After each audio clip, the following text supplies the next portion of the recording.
Hi friends, welcome to Meri Bahrain channel. ఎలా ఉన్నారు అందరూ? బాగున్నారా? నేనైతే బాగున్నానండి. ఈరోజు మా ఇంట్లో చేపలు మీకు తెలుసు కదా. ఇక్కడ ఫేవరెట్ చేపలు ఏంటంటే సాఫీ. మరి ఈ చేపలను ఏమంటారో ఇండియాలో నాకైతే తెలియదండి. ఇండియాలో నేను ఎప్పుడు చూడలేదు. ఓకేనా? అసలు ముళ్ళు ఉండదు, ఒకే ఒక్క ముళ్ళు ఉంటుంది. చాలా బాగుంటుంది. శుభ్రంగా కడిగేసిన తర్వాత పసుపు, ధనియాల పొడి, జీలకర్ర పొడి, తర్వాత ఉప్పు, కారం, పసుపు అన్నీ మిక్సింగ్ పౌడర్ చేసుకొని దాన్ని ఈ చేపలకు బాగా పట్టించేసాను. ఓకే, ఇప్పుడు ఆయిల్ ఏమో ఇదిగో ఇందులో తవేలే వేసుకున్నాను. ఇందులో ఆయిల్ వేసుకొని ఇక్కడ చేపను చూసారా, మైదా పిండి అండి.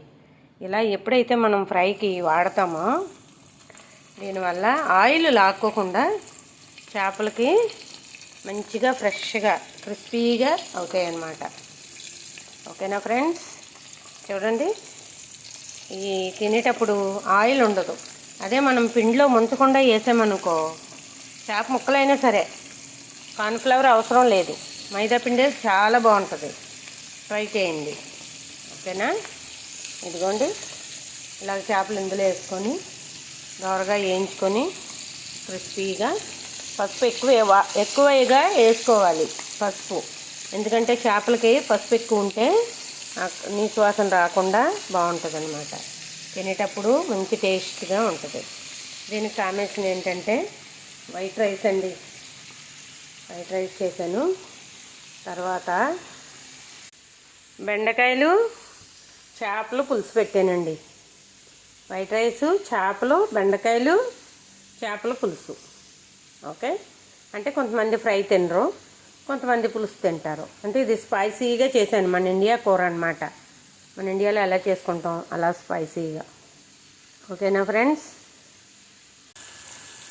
చూడండి ఫ్రెండ్స్, ఆయిల్ వేసి వీటిని ఒక 5 నిమిషాలు అలా ఉంచి ఇలా తీసుకోవాలి. ఓకే, అసలు ఆయిల్ తీసుకోదండి, ఎందుకంటే మనం మైదా పిండి పెట్టాం కదా, దానివల్ల ఆయిల్ని అసలు తీసుకోదు.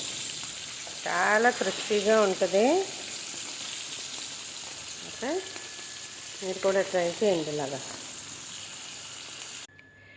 చూడండి ఫ్రెండ్స్, చేపల ఫ్రై రెడీ. చాలా బాగుంటుందండి. ఇలా మనం మైదా పిండి అంటించి చేపల ఫ్రై చేస్తే చాలా రుచిగా క్రిస్పీగా ఉంటాయండి.